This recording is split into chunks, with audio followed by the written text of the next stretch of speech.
बिकने वाली, ना झुकने वाली, जरा होले होले।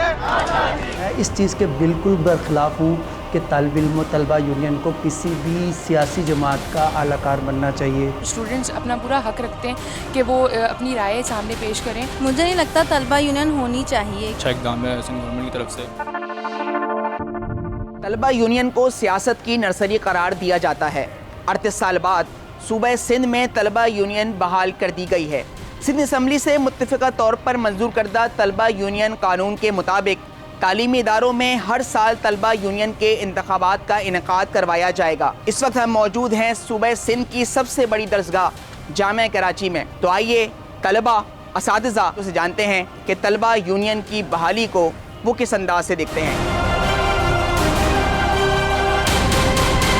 तलबा यूनियन में अगर इख्तलाफात ना हो, वो झगड़े फसाद ना हो, और वो बेसिकली उनका जो मेन मकसद होता है तलबा यूनियन बनने का, वो उस मकसद पे पूरा उतने और तलबाओं के लिए बेहतरी के लिए, उनकी फ़लाह के लिए, उनके लिए जो है वो एक पॉजिटिव वे में काम करें। तलबा यूनियन बहुत अच्छी चीज़ है, होनी चाहिए तलबा यूनियन। मुझे नहीं लगता तलबा यूनियन होनी चाहिए, क्योंकि उससे ये होगा कि अगर वोट होते हैं या कुछ भी होगा तो उससे ये होगा कि स्टडीज़ पे फ़र्क आएगा। क्लासेस नहीं होंगी, बच्चे जो हैं क्लासेस नहीं लेंगे, इसकी वजह से मैं नहीं समझती कि तलबा यूनियन होनी चाहिए। तलबा यूनियन जो बहाल हुई है, मैं समझता हूँ कि अच्छा इक़दाम है सिंध गवर्नमेंट की तरफ से।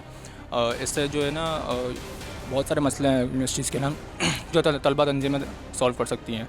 जैसे आप देखा जाए तो ट्रांसपोर्ट का मसला है, एडमिशन का मसला है, स्टूडेंट्स को कोई गाइड नहीं कर सकता। अब कुछ तलबा तंजीमें हैं ही जो स्टूडेंट्स को गाइड करती हैं, और उसके अलावा देखें यूनिवर्सिटीज़ में कुछ एक्टिविटीज़ होती हैं जो तलबा तंजीमें कर रही होती हैं। अब ये एक्टिविटीज़ होंगी तो तलबा जो हैं वो परवान चढ़ेंगे और मुल्क को और कौम का नाम जो है वो रोशन करेंगे। स्टूडेंट्स अपना पूरा हक रखते हैं कि वो अपनी राय सामने पेश करें और सेलेक्ट करें कि कौन सी पार्टी उनके लिए बेहतर है, कि वो जो इंतज़ामिया है उनके जितने भी मसले मसाइल हैं उनको हल करने में उनकी मदद करें, जिनके ऊपर कोई तवज्जो नहीं देता, जैसे कि कचरे के मसाइल हैं और सफाई के हवाले से। और उसके अलावा जो है वो स्टूडेंट्स की आवाज़ उठाने के लिए अगर किसी को जो है वो चाहिए तो वो कोई पार्टी के थ्रू जो है वो अपनी आवाज़ उठा सकते हैं और सेशंस ले सकते हैं, बहुत सारे सेमिनार्स वगैरह करवा सकते हैं जिसकी वजह से इन पर तवज्जो दी जा सकती है। उन्हें यूनियन बनानी है, उनको असूली तौर पे क्या देखना चाहिए, उन्हें ये मालूम होना चाहिए कि तलबा के क्या मसाइल हैं, फ़ीसों में क्यों इजाफ़ा हो रहा है, क्या फ़ीसों में और तालीम का मियार रहता है, और तलबा को भी सजेशन देनी चाहिए, क्योंकि असल देखें स्टेक होल्डर तालिब इल्म ही हैं। हमें मालूम होना चाहिए कि तलबा के मसाइल हैं क्या, उनके सिलेबस में क्या मैटर है, उनका इंफ्रास्ट्रक्चर का क्या मैटर है, उनके ट्रांसपोर्टेशन का क्या मैटर है, उनके स्कॉलरशिप का क्या मैटर है, वो क्या सोच रहे हैं। तो ऐसी आवाज़ जो है ये टीचर तो समझ तो सकता है, लेकिन असल स्टेक होल्डर तालिब इल्म वो हमें बताएं कि हमें इस तरीके से पढ़ना है। आप उन्हें थोड़ी एकेडमिक फ्रीडम दें, उनके ये मसाइल है ताकि उनको मसाइल को हल करने की ज़रूरत पेश कर सके। मैं इस चीज़ के बिल्कुल बरखिलाफ़ हूँ कि तालिब इल्म और तलबा यूनियन को किसी भी सियासी जमात का आलाकार बनना चाहिए, उसका ज़ैली तंजीम का मेंबर बनना चाहिए। आप जो है वो सियासी जमातों को भी चाहिए कि आम तौर पर चाहे वो ट्रेनिंग करें वो तमाम का, लेकिन उन्हें बताएं कि सियासत करें तलबा के मसाइल के हल करने के लिए। आपके पास और भी बहुत है, जब अमली प्रैक्टिकल लाइन में जाएंगे वहाँ पे दूसरे मुल्क की सियासत करें, लेकिन यूनिवर्सिटी के अंदर रहते हुए या किसी भी तालीमी इदारों के अंदर रहते हुए उन्हें मुल्क की सियासत या सूबाई सियासत या बैरूनी जो है किसी भी नॉन एजुकेशनल एक्टर की सियासत यहाँ पे नहीं करनी चाहिए। हर चीज़ के एक प्रोज भी होते हैं तो कॉन्स भी होते हैं। मुझे जहाँ तक लगता है पर्सनल, अगर मेरा ओपिनियन है, मेरा अपना तजिया लें, तो ये फिर से एक जो तलबा तंजीमों के अंदर के झगड़े हैं उसको और हवा देने वाली बात है, क्योंकि आप एक तरह से देख रहे हैं कि जो तंजीमें ऑलरेडी हैं वो तो आपस में लड़ती रहती हैं। यूनियन एक हद तक इन चीज़ों को कंट्रोल कर सकते, लेकिन जो नई तंजीमें आएंगी उनका क्या होगा।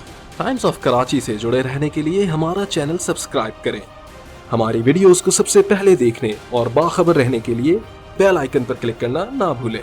ये बेसिकली प्रॉब्लम्स को सॉल्व करने के लिए ही पार्टीज़ बनी है, तो अगर हम पार्टीज़ बनाने के बाद और उसके बाद वो पार्टीज़ ही आपस में झगड़ा करेंगी तो वो चीज़ सॉल्व हो नहीं पाएगी। जिस काम के लिए आप पार्टीज़ बनी हैं वो काम पूरा हो नहीं पाएगा। तो मैं चाहती हूँ कि पार्टीज़ बैठकर ही उस चीज़ को डिसाइड करें और मिलकर ही इस चीज़ का हल निकालें कि किस तरह से यूनिवर्सिटी के इशूज़ को सॉल्व करना है। नहीं, मैं समझता हूँ कि जैसे इन चीज़ों के अंदर कमी वाक़ई होगी, क्योंकि ना तलबा तंजीमें जो है ना वो इनको इकट्ठा करते हैं, मुत्तहद करती हैं। अब बहुत सारे लड़ाई झगड़े जो हैं वो हो रहे होते हैं यूनिवर्सिटी के अंदर। तो तलबा तंजीमें जब होंगी ना तो मैं नहीं समझता कि ये सब कुछ होगा। क्या पता मसाइल ज़्यादा बढ़ जाए, क्योंकि पार्टी सिस्टम होता है तो झगड़े तो चलते ही हैं, तो आए रोज़ लड़ाई झगड़े भी हो सकते हैं, जिसकी वजह से ज़्यादा मसला क्रिएट हो सकता है। 2-3 सालों के जब शुरू होगा इसमें कुछ प्रॉब्लम्स आएंगी, कुछ मिसहैप हो सकता है, लेकिन हमें इस मिसहैप को डरना नहीं चाहिए। मिसहैप की वजह से पूरे के पूरे सिस्टम को डिरेल नहीं करें। वो जो गलतियां होंगी उस गलतियों को दूर करें, ना कि इस मिसहैप को जवाज़ बना के दोबारा से वो आप 84 वाली सियासत को या 84 वाली सियासत को ली जाए। तलबा तंजीमों के जितने भी नुमाइंदे हैं उन पे बहुत अहम ज़िम्मेदारी है कि उन्हें काफ़ी अरसे बाद एक तवील जिद्दोजहद के बाद ये चीज़ें मिली हैं, तो वो उसको किस तरीके से मेनटेन रखते हैं ये उनके रवैयों पर भी मुश्तमिल है।